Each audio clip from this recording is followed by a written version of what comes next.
Brandon, we're good? Great. Welcome back to Inside the Block podcast, and I am joined by Jason Schubert, or Schubert, as we were discussing earlier, who is, tell us all about yourself. What all do you do? Where did you grow up? Everything. I want to know. Yeah, sure. It's like applying for a job. Wow. Absolutely. So my name's Jason Schubert. The full-time boring stuff, I work for UK. I do Salesforce database administration for the university's Economic Development Collaborative. So I've been at UK for about 6 years. I came back to Lexington in September 2020 during the middle of the COVID pandemic. So I had a couple different jobs at UK, bounced around, but very much enjoy where I'm at now. I'm a two-time graduate of UK. I have a bachelor's in community and leadership development and a master's in public administration. So go Cats. Love that. Both, and you got both degrees at UK. At UK, yes. Amazing. Yes. Through and through. Perks of working there full time is the master's is essentially free, so that was great with no student debt. You clever. Loved that. Yeah, that was good. And then outside of work, very active in my community. Do a couple different things. I'm the board president for the Lexington Pride Center. So a couple weeks ago, we had the Pride Festival, which was our organization's largest event, our largest fundraiser, and our chance to be out in the community celebrating the LGBTQIA plus community. I'm also the board chair for Frontrunners Lexington. We're an LGBTQ walk run group here in town. We have 80 registered members. We meet twice a week to do walks and runs, and we have folks that walk 2 miles a week, folks that run 40 miles a week, everywhere in between. So part of that is we do an annual Pride Run 5K, which raises money that we grant out to individuals and organizations working to make the Bluegrass region a better place to live, work, and play. So every year we do about $15,000 in grants and scholarships to organizations and people in Central Kentucky. And then I'm also super involved in the pedestrian safety spaces here in town, partly through Frontrunners, partly on my own. So last year I was a member of the Street Safety Task Force, which stands for Shared Travel Requires Engineering, Education, and Enforcement of Traffic. So we were looking at quick, easy things that the city could implement to make our streets safer for everyone. They've all kind of just been designed for cars, and we want people to do other modes of transportation, walking, biking, wheelchair, stroller, bus, things like that. I can keep going. Go. Well, you're so busy. I worked on Liz Sheehan's campaign in 2024, and I'm the volunteer coordinator for Dan Wu's campaign this year for At-Large Council.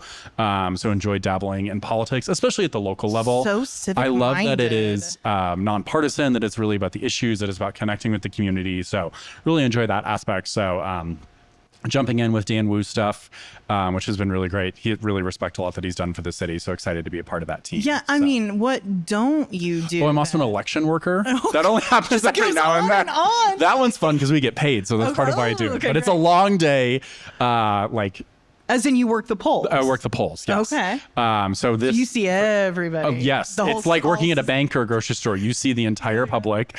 So this year I was at Centenary Baptist Church, was my polling location.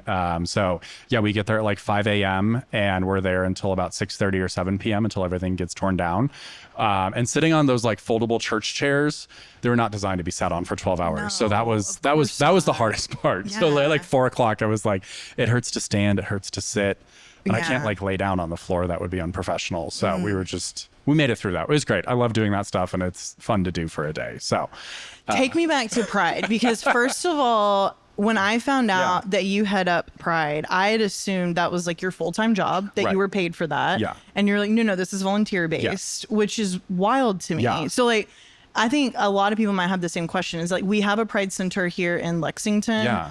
And what does that include? Where is it? What do I get when I go? And then how does that differ from the volunteers that run the Pride Festival? Yeah, absolutely. So the Pride Center is Kentucky's longest continually operating LGBTQIA plus focused organization. We were founded in 1977, so we're celebrating our 50th anniversary here in 2027. So we're excited for that. We are on Waller Avenue by the Jimmy John's and where that railroad crossing is, kind of in that area. Oh, okay. So, yeah, we've been there for 30 years. So since 1996, that has been our location. It is, just an office strip mall type thing. So it's not necessarily the most welcoming or the most inviting place, but it's a place. Yeah. And, we're actively looking at what does it look like to expand or move or change that location. But y'all real need estate, some historic downtown yes, moment. Real estate, of course, is very expensive. And so that's a kind whole of thing. The worst in Lexington. Yes. Yeah. So that's our location. It's great for what it is. And we really enjoy, that we have there. We have a great relationship with the landlord. So that's wonderful and all that. We have 2 full-time staff positions right now. So we have an executive director. That position is currently vacant. We're doing a search right now to select our next executive director. So hopefully we'll have some of that finalized. And you wouldn't soon. consider it? No, I like doing it for fun. Okay. Yeah. Okay, gotcha. So we have an executive director, and then we have a food pantry manager. So we run the People's Market, which is a grant-funded food pantry here in Lexington. So that's funded through the ESR grant, which is operated through the city. So God's Pantry, Movable Feast, a couple other organizations get these grants from the city. So that grant supports the salary and some of just the general facilities maintenance for the food pantry. We are the only food pantry in town that does delivery. So that's one of our stakes in the ground of what we're very proud of and how we differentiate ourselves.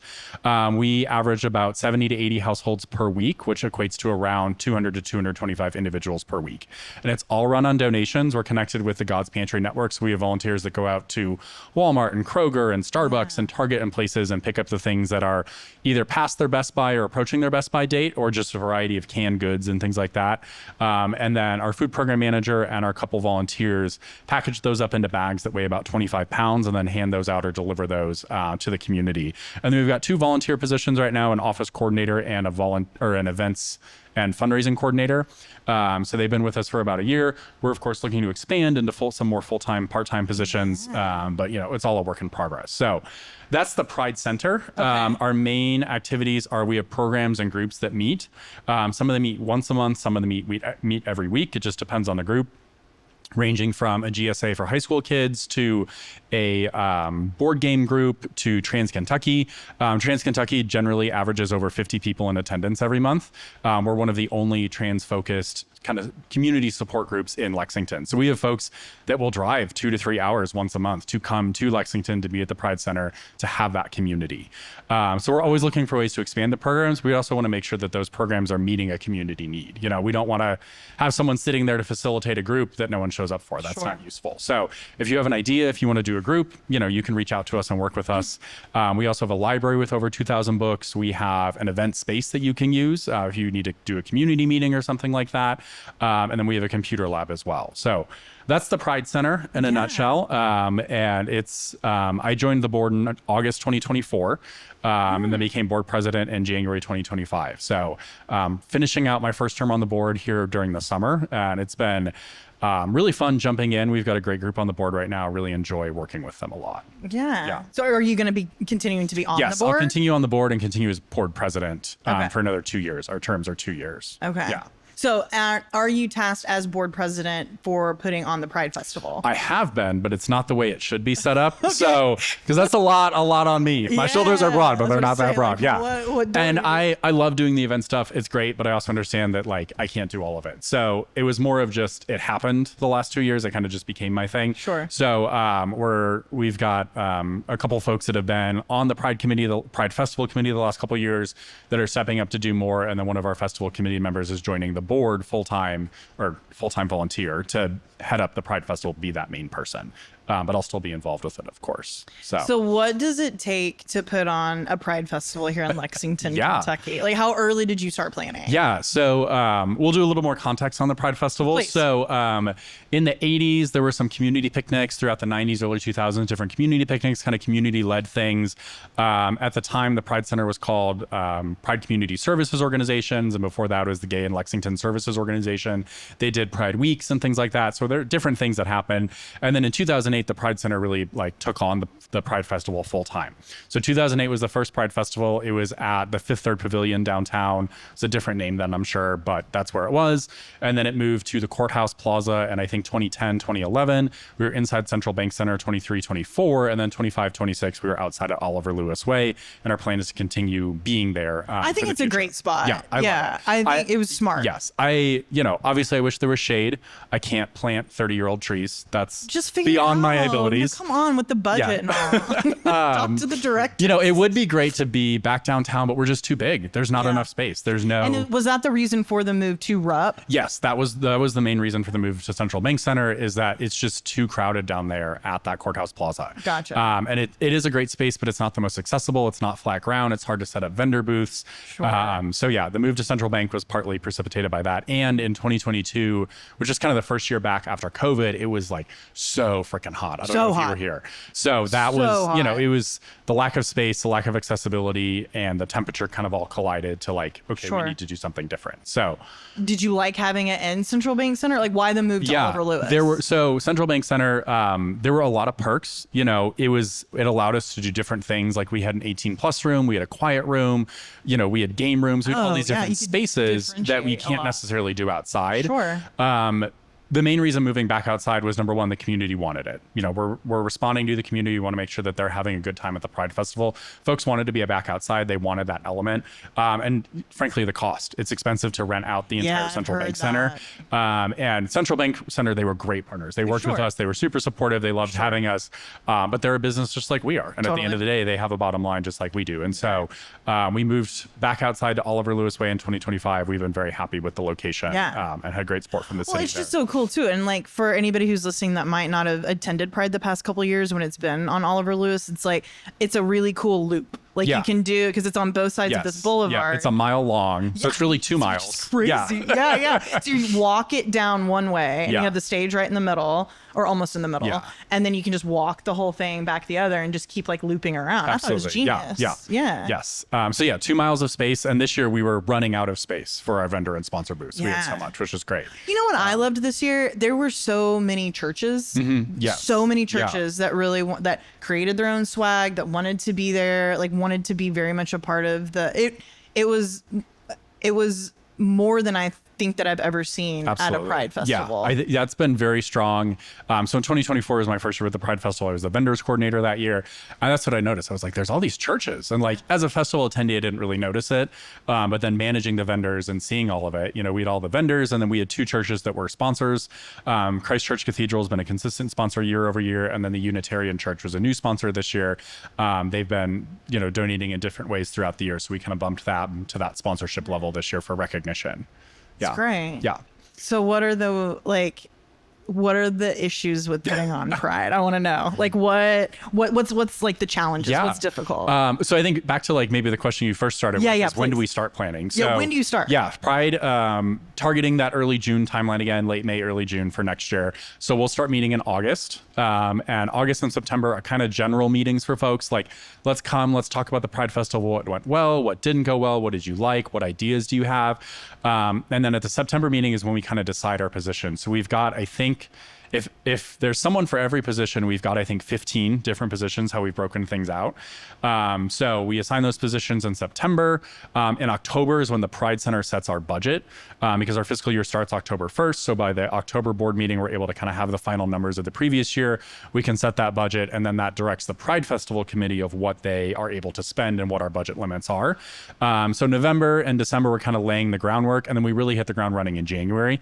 So January, February, March, April is really the main planning period.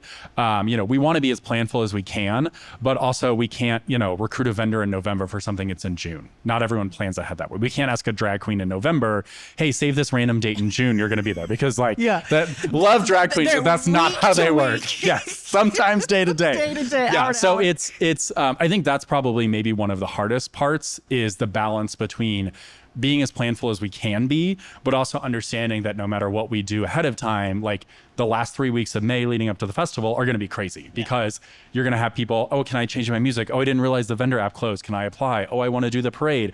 Oh, I have a sponsor that wants to do a special thing. Like all of these last minute things that pop up.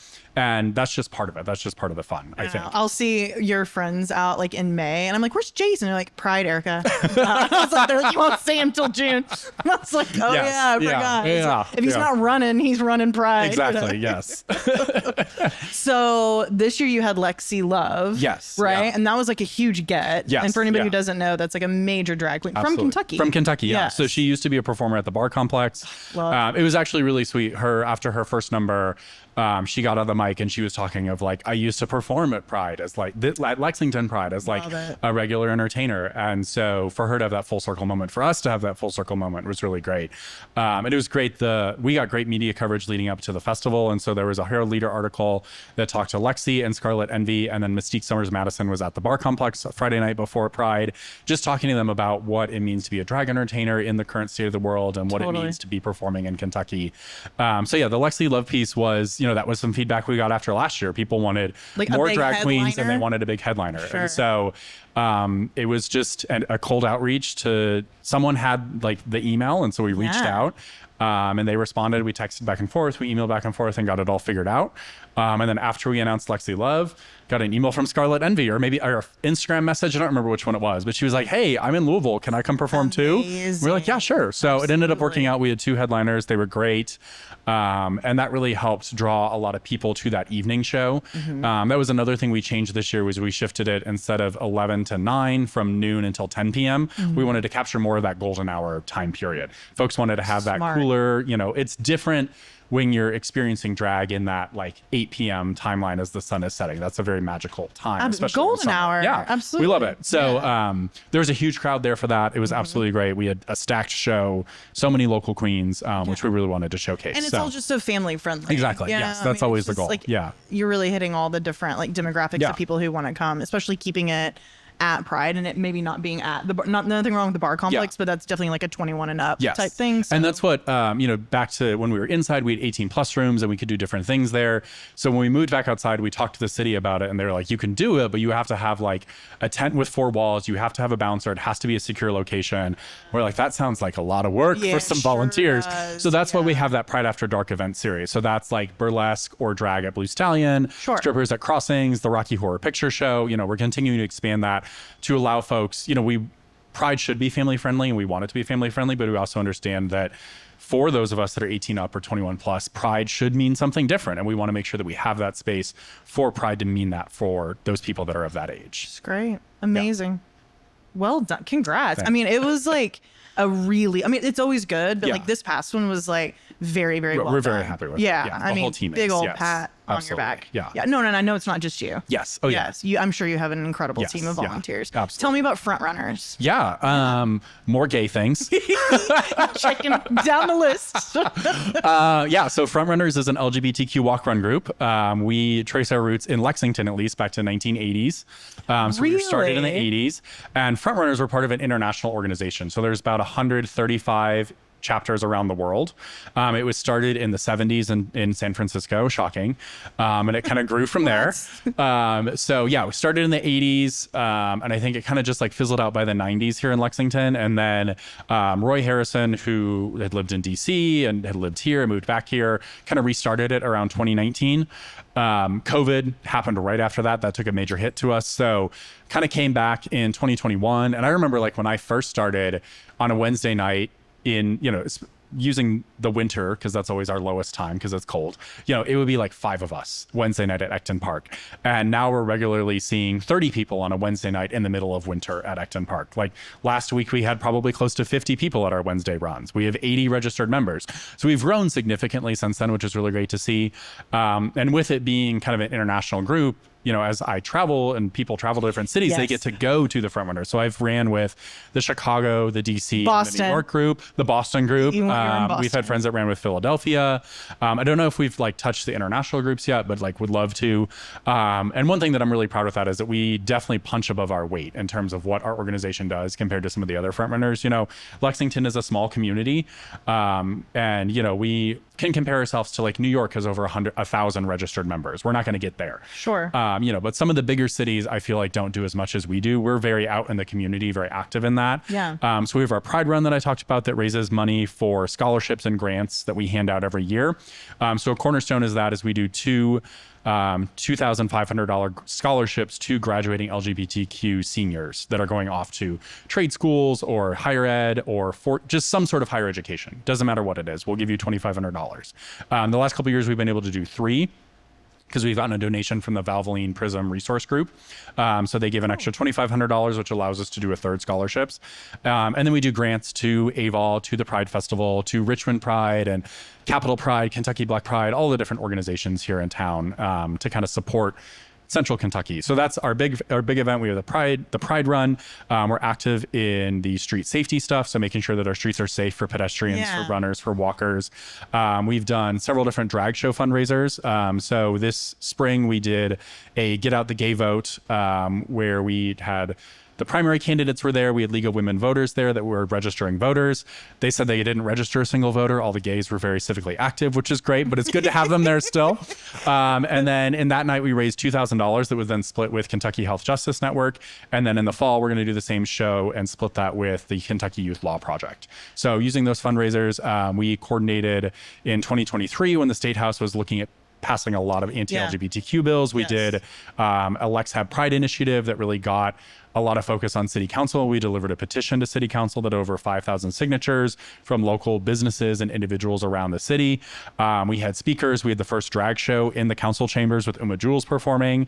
So that petition was a list of demands for our state, our local, our state, and our federal elected officials in terms of what they can do to protect the LGBTQ community. I think we had 5 demands for Lexington. I think all 5 of them were implemented. That's great. So we continually do that. We run a track program. We're doing a Couch to 5K program right now to get folks ready for the Pride Run. That would probably be where I would. That's weird. Yes. Like you had me. Whether you've never ran before, you're an experienced runner. Not unless it's toward a brownie. Yeah. You know, So that started this week, but you can still join at any point. That goes up until a Pride Run in September. Was one of these things that you were recently being auctioned off as like in a bachelor auction? Yes. What was that? That was for Aval. That was for Aval. Yes. Okay, cool. Yep. Cool. How did that go? That was fun. Who got you? My boyfriend won. Oh, cheater. I signed up for that when I was still single. So like technically worked. Yeah, but I think it was him plus a couple other friends contributed Pooled funds. their money. Yeah, I think I went for $400 maybe. Oh my I was not You're- the highest bid. You're worth more than that, baby. Well, I would rather the boyfriend spend the money on me. I love it. Yeah. Okay, I have questions for you. Oh boy. Okay, you ready? I love it. What's the most used app on your phone? Instagram and the weather apps. I love the weather. I'm very. You love the weather? Shocking. I'm very type A, very organized. Like to know what's coming next. Shocking. I like an agenda. I like to know what's happening. I like a plan. Oh, because your life's so organized. So you needed that. Yeah. So love looking at the weather. And then Instagram, I'm trying to like break that addiction, Yeah, but it's hard. It's so hard. Yeah. Are you on TikTok too? No, I had to delete that because I got just got like too far in the addiction. Exactly. Yeah.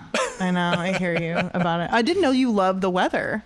Yeah. Like, you consider yourself like a bit of a meteorologist, like a budding meteorologist? Not really. You're not checking like the NAM model? No, well, like weather.gov is like the best place to go. Like that's a bookmark on my phone because that like all the weather apps pull from weather.gov. Oh. So that's kind of the base model of all their layers. Okay. But then another side hustle, I do events in the summer for an event production company. It's essentially like professional marching band. It's called Drum Corps International. And so a large part of that, they're outdoor events. We have to be aware of the weather. So we have teams of meteorologists that support our events. So like, it's always fun to work with them and see I'm sure. like the models. So there's like 4 layers in the atmosphere, and the models that we have are normally only looking at like layers 1, maybe layer 2, but like they're full-time meteorologists. So they're looking at all 4 layers so they can see a lot more, which is sometimes when like your weather app says like, oh my God, it's going to rain. They look at all 4 layers and they're like, no, it's actually not going to. It's just like a weird blip on the radar. There's secret info out there that they're not giving that doesn't shock me.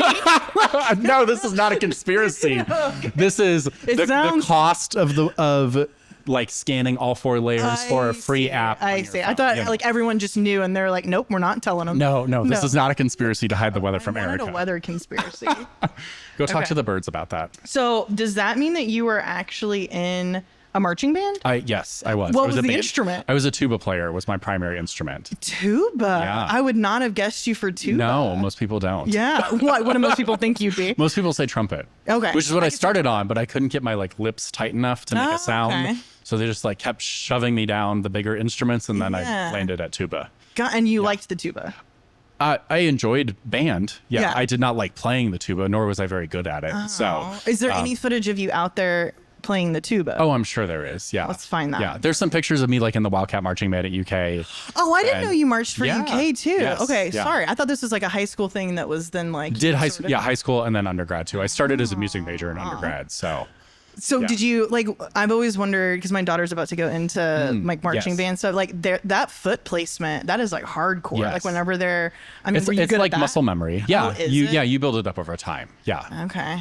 Absolutely. Yeah. Okay. So were you like a bona fide like band nerd back in the day, or were you like? Yeah. Yeah. I love it. Yeah. But, like the band nerds, I mean, they had like a strong camaraderie. Oh yeah. I was like a theater nerd. Yeah. So like Band, it was just like a different, exactly. Same thing, different font. Yeah. Exactly. Yeah. Same name, different font. Exactly. Had no idea about the tuba. Amazing.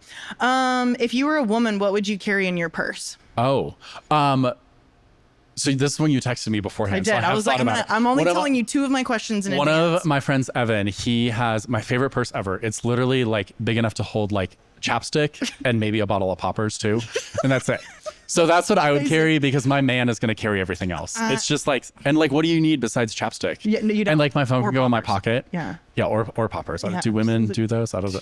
But think of how much you could like carry in a tuba. I mean, you're going from a tuba to a teeny tiny I did not. purse. Did you put anything in your tuba ever? No. Oh, you can't. No, because that's like, that would block the air. That goes. Darn it. I mean, you could, you just wouldn't be able to play. That would be the. Yeah, well, all right, fine. What is your worst pet peeve when it comes to like traffic, specifically Lexington traffic? Oh, how much time do we you've already have? kind of gotten into this, like hitting pedestrians. Well, hitting pedestrians is obviously like more than a pet peeve. It's like, that's awful. Right. No, Kind of a crime. the drivers here that like you should only enter the intersection if you know you can exit the intersection. And so like when you're in like slow traffic and the light is green, sure. but they go into the intersection, but then you're like stuck in standstill traffic and then the light changes and you're still stuck in the intersection. Like right. And blocking the people that now have the green now it's light. the other way. Yeah. Right. Don't block the box. Like Sure. you should not enter it without being able to exit. Don't block the box. Yeah. That's a good basic one. driver's I side. completely agree. Mine is slow turners. Like when you're behind somebody and they're going so slow to turn that makes you come to like it just drives. You have to accelerate through the turn. Absolutely. Yeah. We want fast turns. It's usually always like older people. No comment. I think old people are the worst on the road. Okay, favorite restaurant in Lexington and what do you order?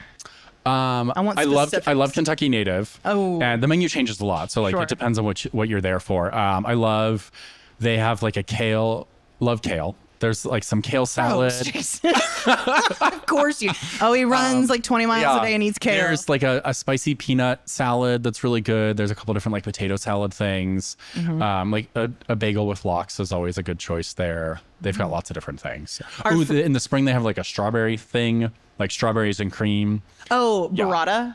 Or like cheese? Maybe. They have the strawberries and burrata. Maybe that's really, really good. But the cream is really great too. Yeah. Our friend Zach told me a story about how when you were traveling with him, you were just eating straight butter at one point. Yeah. Because you were like, I was in the midst of, I had ran 16 miles that day. So that's, you're like, I deserve I'm this. hungry. I ate half a chicken and then I was still hungry. So you just had like the butter at the table. Yeah, it was left. I mean, we had finished all the bread. So like, what else are you going to do with it? Absolutely. Like, You eat the butter. Eat the butter. Yeah, absolutely. You eat the naked butter. I love it. What was your best subject in school? Social studies, history. Yeah. My man. Yeah. We like some history around here. Very good. What was your worst? Math. Same. Hate it. I hated there's no like true. Yeah, there's always like one right answer. I hated that. So I guess we kind of maybe already covered this. Guilty pleasure food. Or are we going to say butter?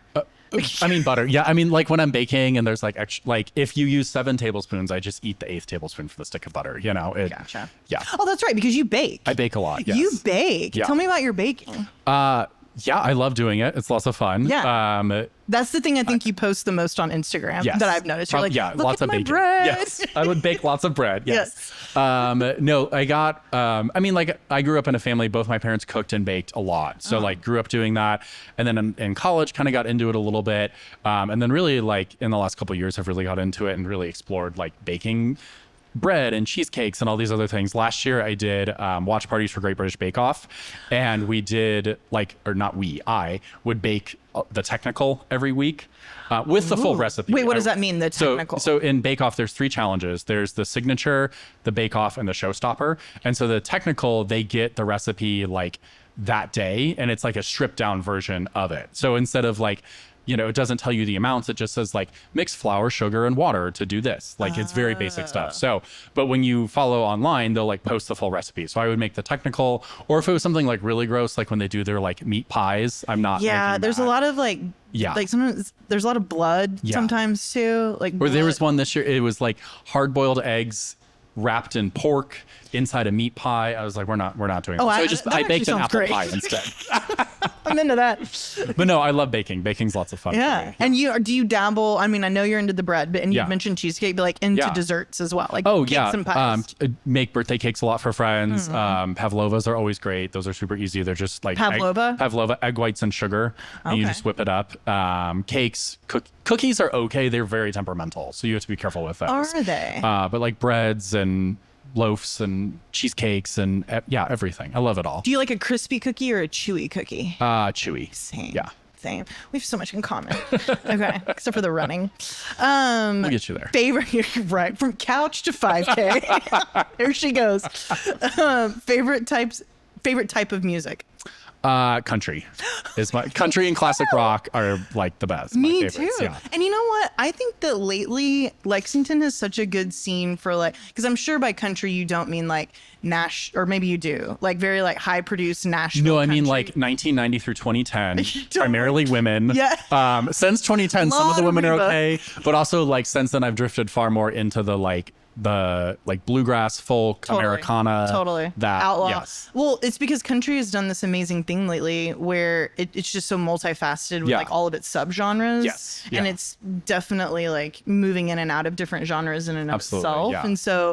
And Lexington, I think, has really picked up on the fact that like this area has a want for that. And like I think the Burl does such a good job of bringing in like acts. And it's like almost getting to the point where like you trust certain actors. Like, I don't know anything about this movie, but I'll go see it because Meryl Streep's in it or whatever. Right. It's like, that's how I feel about the Burl. I'm like, if you're playing somebody, like I trust your judgment enough. Like you're bringing in these up and coming, and they have like they've had people on their stage that have gone on to be like huge. Oh yeah. You know, so it's like, I don't know. It's a good spot. Absolutely. Yeah. You know, what's funny about the Burl too. I was there the other day and I was asking the bartender, when it's tough to be like a bouncer or when it's like when it was like the country shows are actually like when the people are a little bit more aggressive, which I was like, that's so interesting. You'd think it'd be more like, I don't know, sometimes they have like harder rock or like a little bit more punk or whatever, but it's like the country shows bring in lots of different people and apparently I'm like, well, Jason and I aren't right. I'm not fighting anybody outside the Burl. No, not unless it's about not ruining my manicure. Never. Okay. Favorite toy as a child? What'd you play with? I loved Legos. Did you? I could see Legos that. And Hot Wheels. Okay. That was fun. Did you build giant cities? Yeah. I also like to build homes a lot. That was like my favorite. I wanted to be like an architect as a kid, so we would build homes a lot. Yeah. So was that like your dream like the entire time that you were a child, or did it change ever? I mean, I went through like, I want to be a marine biology phase, like we all do. Didn't we all? There was something, I think it was like fed to us. Well, you're young. How old are you? I'm 33. Yeah. And I'm 41. So like we definitely have like, but there was something, I feel like it was sometime in third or fourth grade where it was like, don't you love dolphins? You should be a marine biologist. And every kid was and you can't say I don't love dolphins. No, exactly. It's like, what third grader's going to say this? Yeah. I don't know. That's so funny. So an architect and a marine biologist. Roller coaster designer was another. Well, you're doing all those things now with Pride. I'm creating spaces. Yes, you are. For people to have fun. You are. Yeah, absolutely. Okay, well, so what else is going on with you? I'm going to DC Pride this weekend, which I'm very excited for. So tell me more. Is that like the national Pride? I don't think there's like a or there's like World Pride. World Pride. That's what it's like I wouldn't say there's like a national Pride in that way. Yes. Like an okay. Yeah. Good to so know. it's just the parade is on Saturday and then the festival's on Sunday. And what does that entail? I don't know. I've never been. So my boyfriend lived in DC for 8 years, so I'm excited to like get more of the tour from the local and see what it's like. And tell me what you were saying before we started recording about how you can't help but go to these events. Oh yeah. Like, I mean, I love going to big events. They're fun, but also every time I'm there, I'm just like, okay, let me open up my notes app. Let me take some notes, see what they're doing, what I like, what I don't like. Or I'm just like constantly thinking about like, okay, there's this many workers and this many porta potties and the police cost this and the streets and roads cost like, so you're just like, and like, math. What is, I guess I do sometimes. Yeah, I was gonna say, you're using the math. Simple math. Simple math. But that's also part of like figuring out, it's just like a big puzzle. That's, I think, why I like the Pride Festival and other things. It's just putting together a big puzzle and finding all the different pieces that could fit. What have you heard about going to DC with the political climate that it is right now and our president and how he feels about, like, what's the hubbub around that? I don't know if there's too much. I went to DC in April 2024, or no. April 2025 after he was inaugurated. And it really, like, the vibe wasn't that different at that time. It was still early. But yeah, I'm interested to see what happens this time. I think it will be a lot more of like having a common enemy and antagonist, like, it makes things stronger. So I think Pride is going to be stronger, and I think people are going to be out louder and prouder and doing more things because of that. So, and I like the local government, the DC government is very supportive of it. So I'm not too worried about it. Yeah. On the flip side of that, whenever it's strong in that sense, is the opposition as equally as strong, do you think, like, in terms of like protesting against it? No, because like Pride protesters are not organized or like committed to the bit. You know, like go on. We had like I saw them. Yes, we had a few protesters at our Pride this year, like 3 or 4, and they left at they left at like 1:30. They got tired and went home. Last year we had one protester, and he rode the free shuttle that we provided that went from downtown Lexington to the festival grounds. I love that story. Obviously, that is not like, you know, that is one story. That is not true for all the prides. Obviously, like we saw in Corbin, that they are having significant issues down there with the white supremacist organization that is like targeting the Pride organizer and targeting the city. Like, don't you dare do a Pride in our city, we'll come get you type of thing. So like, it's still very real out there. Like, I want to like, I think in Lexington, we're very lucky. We're very privileged in that, like, we have the support of our local government and our local businesses and the people and things like that. And some of the smaller communities, you know, you're not that lucky, unfortunately. And so, but we've been in contact with the Corbin Pride talking about it and how we structure things and how we work with our city government. So I think Queer Kentucky just posted something about they're still having their Pride and they're going forward with it. So I'm excited to see that. But yeah, it's, I think the people that are so anti-Pride, you know, it's just a lot of keyboard warriors too, in some ways. So they're not like pounding the pavement and actually coming to these. Yes. Yeah. Sometimes. Yeah. Sure. Yeah. Well, I thought it was really interesting, and I brought my daughter to Pride this past, and I saw the 4 protesters. Yeah. And at one point, they had wanted to protest, and they like made a giant walk of going all the way down Oliver Lewis and all the way back up. Yeah. And they were holding, it was like, you know, Bible verses or something. Right.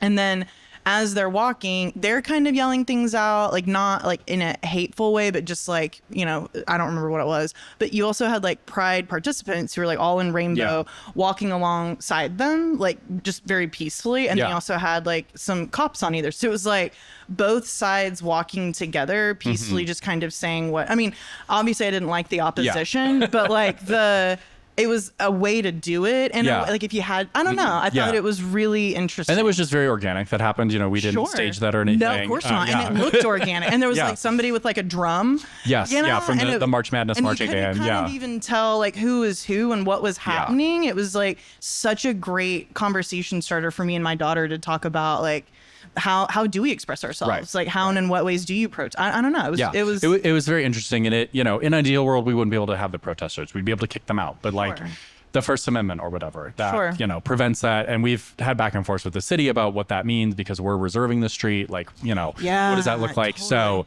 it's, from my perspective, it's not necessarily a settled issue, but I think from the city's perspective, you know, it's a public roadway. We can't limit access type of thing. If it was a ticketed event, we could, but because it's not, we can't do that. Right. So and you don't want to ticket it. Yes. Yeah. Right. We want Pride to be free, open to everyone. And it's just, there's so many entry points. We couldn't logistically do it. So, but yeah, I mean, our message is always, you know, there might be protesters, just ignore them. You're there to enjoy yourself and have a good time and celebrate Pride. Yeah. If folks want to engage, that's fine. But I don't think screaming at them, shouting at them, it's not going to change their opinion. They're set in their opinions. They're not going to change their opinions. We're not going to change ours. Just let them be, and they'll get tired by 1:30 and go home. You know, that's which they did. They did. Yes. They'll catch the shuttle and they'll go free home. Shuttle that you provided. Exactly. The gays love public transit. Of course. I love it. If they're not running, they're on public transit. Exactly. Yes. Well, Jason, thank you so much for being on the podcast today. I mean, it's such great. You just have such a like light about you. Yeah. You're so easy to talk to. Yeah. Great. Thanks for having me. For sure. Yeah. Bye.